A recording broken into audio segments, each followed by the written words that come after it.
क्लाउडफ्रेश की आज की वीडियो में हम देखते हैं कि डिस्ट्रीब्यूशन मैनेजमेंट सॉफ्टवेयर को हम किस तरह से मैनेज कर सकते हैं और क्या क्या ऑप्शंस हमारे पास अवेलेबल हैं।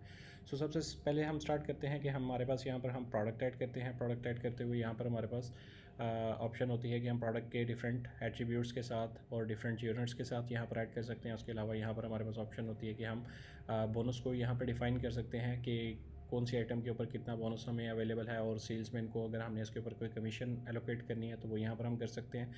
उसके साथ साथ यहाँ पर हमारे पास टैक्सेस की ऑप्शन मौजूद होती है कि इसके ऊपर जो टैक्स है वो कौन सा एप्लीकेबल है और इंक्लूसिव या एक्सक्लूसिव किस फॉर्मेट में अवेलेबल है। यहाँ पर हमारे पास बेसिक कन्फिग्रेशन एक प्रोडक्ट की हो जाती है। इस कन्फिग्रेशन के बाद जो अगला स्टेप होता है उस स्टेप के ऊपर हमें क्या करना होता है कि सबसे पहले इसकी कुछ स्लैब्स की सेटिंग करनी होती है। ये फर्स्ट टाइम जब सॉफ्टवेयर हम किसी भी कस्टमर को दे रहे होते हैं तो ये यूजुअली हम इसमें हेल्प आउट करके कस्टमर्स को ये साइनिंग करवा रहे होते हैं कि ये किस तरह से मैनेज करना है। तो जिस तरह से हमारे पास 3 तरह के टैक्सेस पाकिस्तान में यूज़ होते हैं, जिसमें सबसे पहले जीएसटी, उसके बाद हमारे पास एडिशनल जीएसटी और एडवांस टैक्स है। इसकी कन्फिग्रेशंस होती हैं। सबसे पहले अगर हम जीएसटी की बात करें तो यहाँ पर जब हम जीएसटी की कन्फिग्रेशन इनेबल कर रहे होते हैं तो यहाँ पर हमारे पास ये जीएसटी जो है वो सेल्स के ऊपर एप्लीकेबल है या परचेज़ के ऊपर। यहाँ पर सबसे पहले स्टेप पे वो कन्फिग्रेशन हमने करनी होती है। उसके बाद ये जो सेल्स टैक्स की जो अभी हम टाइप कर रहे हैं ये हमारे पास ब्रांड के ऊपर हमने एप्लीकेबल करनी है, प्रोडक्ट के ऊपर, कैटेगरी वाइज या सारी प्रोडक्ट्स के ऊपर करना है। उसके अलावा हमारे पास यहाँ पे टेन्योर की ऑप्शन भी होती है, और उसके अलावा ये जीएसटी जो है वो इंक्लूसिव या एक्सक्लूसिव किस फॉर्मेट में मौजूद है वो यहाँ पे सिलेक्ट कर लेते हैं। इसके साथ साथ हमारे पास कैलकुलेट टैक्स ऑन एमआरपी की ऑप्शन भी है कि जो प्रोडक्ट्स हमारी एमआरपी के ऊपर टैक्सेबल होती हैं उसको हम यहाँ पे एमआरपी चेक कर लेते हैं, और अदरवाइज़ हम उसको नॉर्मल सेल प्राइस के ऊपर जो है वो टैक्स यहाँ पर एलोकेट कर देते हैं। तो यहाँ पर मैं इसको नॉर्मल एज अ टैक्स यहाँ पर ऐड कर रहा हूँ। उसके बाद हमारे पास यहाँ पर एडिशनल जीएसटी की ऑप्शन मौजूद है। एडिशनल जीएसटी की ऑप्शन में जब हम जाते हैं तो यहाँ पर भी हमारे पास टैक्स की जो है वो ऑप्शन मौजूद होती है कि 4% टैक्स यहाँ पर एडिशनल में ऐड हो रहा है ऑल प्रोडक्ट्स के ऊपर, और कैलकुलेट ऑन एमआरपी हमारे पास ऑप्शन है। या फिर हमारे पास यहाँ पर हमारे पास ये भी ऑप्शन मौजूद है कि हमारे पास ये प्लेन एप्लीकेबल होगा या फिर यूनिट प्राइस पे एप्लीकेबल होगा। इसके बाद फिर हमारे पास थर्ड ऑप्शन जो होती है वो होती है कि हमारे पास जो मेजरली ऑप्शन यूज़ होती है वो एडवांस टैक्स के हवाले से है। तो एडवांस टैक्स की भी यहाँ पर हमारे पास स्लैब भी मैनेज हो जाती है। प्लस एडवांस टैक्स की यहाँ पर हमारे पास ये होता है कि कुछ ऑप्शंस जो कि हमारे पास एक्सक्लूजन्स में मौजूद होती है उसको हम यहाँ पर एग्जेम्प्टेड कर देते हैं। जो हमारे पास ऐसी ऑप्शंस जिनके ऊपर टैक्स एप्लीकेबल होता है उनको हम एक्टिव स्टेट पे रखते हैं। इसके साथ साथ कुछ कस्टमर्स हमारे जो है वो एग्जेम्प्टेड होते हैं, तो वो कस्टमर्स की लिस्ट के अंदर से जाकर यहाँ पर हम उन कस्टमर्स को एग्जेम्प्ट कर सकते हैं या फिर एक्टिव कर सकते हैं। जहाँ पर एक्टिव होगा वहाँ पर उनको वो वाला टैक्स एप्लीकेबल हो जाएगा, और जहाँ पर वो एग्जेम्प्टेड नहीं होगा वहाँ पर उनके ऊपर एप्लीकेबल नहीं होगा। इसके बाद फिर हम नेक्स्ट स्टेप पे चलते हैं। तो यहाँ पर हमारे पास स्कीम्स की स्लैब्स मौजूद होती हैं। यहाँ पर हम स्कीम की स्लैब्स जो है वो डिफाइन कर सकते हैं। तो सबसे पहले यहाँ पर हम स्कीम स्लैब ऐड करते हैं। तो हम सेल के ऊपर जो है वो स्कीम ऐड करते हैं, और यहाँ पर स्कीम के कितने पीसीस के ऊपर हम क्या ऑफ़र दे रहे हैं यहाँ पर ऐड करके अपनी मल्टीपल स्लैब्स बना सकते हैं। सो आप कोई भी ऑफ़र यहाँ पर कन्फिगर कर सकते हैं बेस्ड ऑन जो भी आपके पास स्कीम है। उसके अलावा डिस्काउंट स्लैब्स भी यहाँ पर मौजूद होती हैं। तो यहाँ पर भी आपके पास ट्रेड ऑफ़र यहाँ पर मैनेज हो जाती है कि आपके पास कितनी अमाउंट के बाद आपने कितने % उसको डिस्काउंट देना है, और यहाँ पर डिस्काउंट जो है वो बिफोर टैक्स होगा या आफ्टर टैक्स, यहाँ पर भी कन्फिग्रेशन आप कर सकते हैं। इसके बाद हमारे पास जो ज़्यादा मेजर ऑप्शंस जो यहाँ पर यूज़ हो रही होती है वो हमारे पास इनमें सबसे ज़्यादा मेजर जो यूज़ होती है वो यहाँ पर ये टैक्सेस की कन्फिग्रेशन के साथ साथ हमारे पास डिस्काउंट्स की भी होती है। और नेक्स्ट स्टेप पे हम चलते हैं। तो यहाँ पर हमारे पास जब प्रोडक्ट की कन्फिग्रेशन सारी कन्फिगर हो जाती है तो नेक्स्ट स्टेप हमारे पास होता है कि हमने इस प्रोडक्ट को सेल आउट करना है। तो सेल आउट करने के लिए हमारे पास मोबाइल एप्लीकेशन मौजूद है। मोबाइल एप्लीकेशन के ऊपर सबसे पहले हमारे पास जब ऑर्डर आता है तो ऑर्डर हमारे पास यहाँ पर पेंडिंग स्टेट में हमें यहाँ पर नज़र आ रहा होता है। मोबाइल एप्लीकेशन से अगर कोई कस्टमर ऐड हुआ है तो यहाँ पर हमें पेंडिंग में नज़र आ रहा होता है। उसकी लोकेशन भी आ रही होती है जिसको हम चेक कर सकते हैं गूगल मैप के ऊपर ये किस जगह से ऐड हुआ है कस्टमर, और उसकी लोकेशन हमारी यहाँ पर शो हो रही होती है। उसके साथ साथ फिर हमारे पास यहाँ पे कस्टमर को हम एडिट भी कर सकते हैं या फिर अप्रूव कर सकते हैं। आफ्टर अप्रूवल ये हमारे पास हमारे कस्टमर का पार्ट बन जाता है। उसके अलावा यहाँ पर हमारे पास पेंडिंग ऑर्डर्स भी शो हो रहे होते हैं। ये पेंडिंग ऑर्डर्स हमारे पास जब सिस्टम में आते हैं तो सबसे पहले ये एज अ रिक्विजिशन रेज होते हैं। रिक्विजिशन रेज होने के बाद यहाँ पर हम इनको अपनी फाइनल सेल पे कन्वर्ट करते हैं। तो रिक्विजिशन में आने के बाद इसके ऊपर हमारे पास मल्टीपल एक्शंस हैं जो हम परफॉर्म कर सकते हैं। या तो वो ऑर्डर्स हमारे पास आए हैं जो कि हमारे पास एज अ स्टॉक भी मौजूद है, या फिर वो वाले ऑर्डर्स आए हैं जो कि हमारे पास स्टॉक में मौजूद नहीं है। अगर तो हमारे पास कुछ आइटम्स की शॉर्टेज हुई है तो हम यहाँ पर इसको बल्क में भी ट्रांसफ़र कर सकते हैं और 1 बाय 1 भी ट्रांसफ़र कर सकते हैं। तो अगर हमने 1 बाय 1 ट्रांसफ़र करना हो उसके लिए मैं एक्शन बटन से जाकर यहाँ पर ट्रांसफ़र ऑर्डर टू सेल पे क्लिक करूँगा तो ये मेरा ऑर्डर जो है वो सेल पे कन्वर्ट हो जाएगा। यहाँ पर मतलब एडिटेबल फॉर्म में आ जाएगा। इसके ऊपर टैक्सेस अगर इनेबल डिसेबल या कोई चीज़ मुझे मज़ीद मैनिपुलेट करनी हो या प्राइसेस की चेंजेस करनी हो तो हम करने के बाद इसको फाइनल में कन्वर्ट करते हैं। और अगर मुझे इनमें से ऑर्डर को जो है वो एडिट करना हो तो यहाँ पर मैं एडिट पे क्लिक करूँगा तो ये मेरी एडिटिंग भी यहाँ पर पॉसिबल है कि मैं ऑर्डर को प्रोसीड करने से पहले उसके अंदर एडिटिंग कर लूँ। फॉर एग्जांपल यहाँ पर मेरे पास ये सारे ऑर्डर्स मैंने प्रोसीड करने हैं या इनमें से मैंने सिलेक्टिव ऑर्डर्स जो है वो प्रोसीड करने हैं, तो यहाँ पर मेरे पास बल्क एक्शन भी ऑप्शन मौजूद है। यहाँ से मैं directly transfer with available stock कर सकता हूँ या फिर मैं इनको बल्क में एडिटिंग मोड पे भी लेके जा सकता हूँ। अगर मैं इसको बल्क एडिटिंग मोड पे लेकर जाता हूँ तो यहाँ पर इस कस्टमर ने रिक्वायर्ड इसकी की कितनी थी क्वांटिटी और मैं इसको ऑफ़र कितनी कर रहा हूँ। टॉप में हमारे पास सारे कस्टमर्स आ जाते हैं और लेफ्ट में हमारे पास सारी प्रोडक्ट्स आ जाती है। तो यूँ मैं यहाँ से कन्फिग्रेशंस करके प्लस माइनस करके यहाँ पर अवेलेबल मेरे पास स्टॉक है कितना वो भी यहाँ पर आ जाता है। सो मुझे डिसाइड करने में ईजी हो जाता है कि मैंने किस कस्टमर को कितनी कितनी प्रोडक्ट्स जो है वो ऑफर करनी है। आफ्टर डैट मैं इसको सबमिट का बटन प्रेस करूँगा तो यहाँ पर मेरे पास जो आउट ऑफ स्टॉक होंगी वो मुझे एरर यहाँ पर दे रहा है। ऑन द अदर हैंड जो हमारे पास अवेलेबल होंगी वो ट्रांसफ़र ऑटोमेटिकली हो जाएंगी।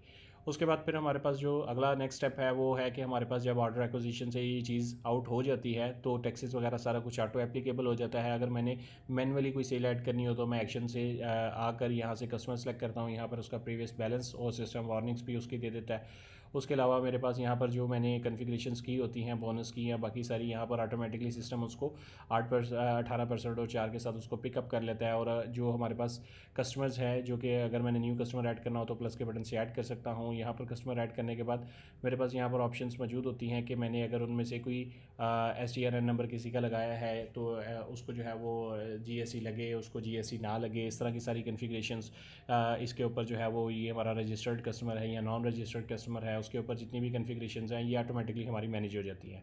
तो इसकी मैनेजमेंट के बाद जो है वो हमारी फ़ाइनल यहाँ से डायरेक्टली सेल्स भी ऐड हो जाती हैं और यहाँ से हम उसको सिस्टम के अंदर जो है वो डायरेक्टली एंटर कर लेते हैं। उसके बाद हमारी यहाँ पर इनवॉइस जनरेट हो जाती है। अब यहाँ पर इनवॉइस जनरेट हो जाती है तो यहाँ पर भी मैं प्रिंट कर सकता हूँ। ऑन द अदर हैंड जो ज़्यादा हमारा मेजर ऑप्शन यूज़ होता है वो होता है लोड फॉर्म। सो लोड फॉर्म किसी भी प्रोडक्शन के अंदर किसी भी डिस्ट्रीब्यूशन के अंदर सबसे इंपॉर्टेंट पार्ट होता है। तो यहाँ पर मैं सबसे पहले लोड फॉर्म पे आता हूँ। यहाँ पर आने के बाद मैं एक लोड फॉर्म क्रिएट करता हूँ।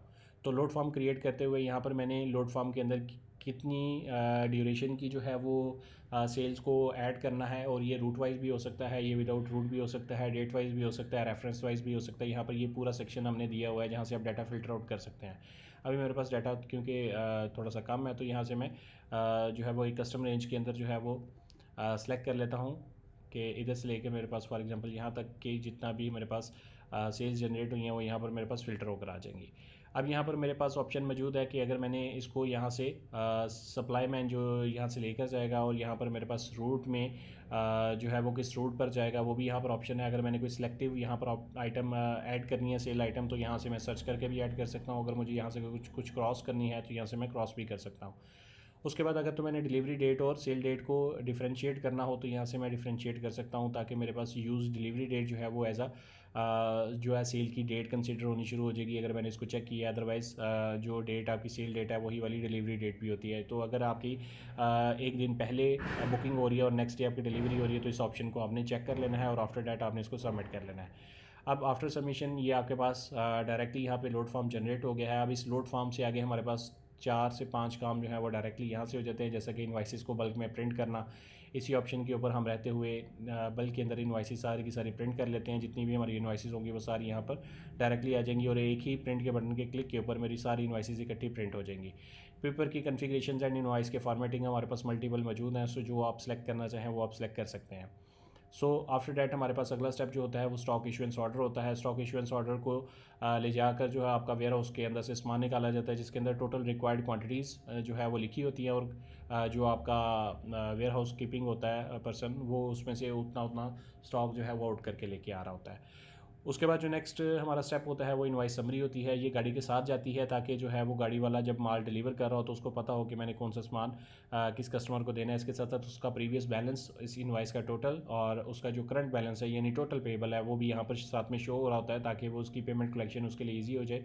और अगर कोई चीज़ रिटर्न आ रही हो तो वो यहाँ से रिटर्न की डायरेक्टली एंट्री भी कर दे। आल दो ये काम हमारे मोबाइल एप्लीकेशन से भी हो रहा होता है, उसकी सेपरेट वीडियो भी है तो वहाँ से भी आप देख सकते हैं। जब इनवाइसेस सारे पार्सल्स हमारे डिलीवर हो जाते हैं तो आफ्टर डेट हमारे पास यहाँ पे बल्क में पेमेंट रिसीविंग की ऑप्शन होती है और पेमेंट रिसीविंग के अंदर हमारे पास यहाँ पर क्या आ रहा है कि अगर तो कोई इनवाइस कम्प्लीटली यहाँ से डिलीवर्ड हो गई है तो उसे पेमेंट भी आ गई, तो जस्ट आपने क्लिक करना है बटन पे, तो यहाँ पर ऑटोमेटिकली हमारे पास वो डाटा फिलअप होना शुरू हो जाएगा। अगर किसी से पार्शियल पेमेंट आई है तो पार्शियल पेमेंट भी यहाँ पर आप कर सकते हैं। यहाँ पर रहते हुए अगर तो आपकी कोई इनवाइस फुली रिटर्न होगी तो यहाँ से आप फुली रिटर्न भी कर सकते हैं, और अगर वो पार्शियल रिटर्न हुई है तो यहाँ से पार्शियल रिटर्न भी आप कर सकते हैं। आइटम की सिलेक्शन करते हुए ये इनवाइस यहीं पे ही इसी स्क्रीन पे ही ऑटो अपडेट भी हो जाती है, ताकि आपको किसी और स्क्रीन पे जाकर उसकी एडिटिंग करने की ज़रूरत नहीं है। इसी स्टेप पर आप पेमेंट भी रिसीव कर सकते हैं, इनवाइसेस को प्रॉपरली रिटर्न और प्रॉपरली उसको फाइनलाइज भी कर सकते हैं।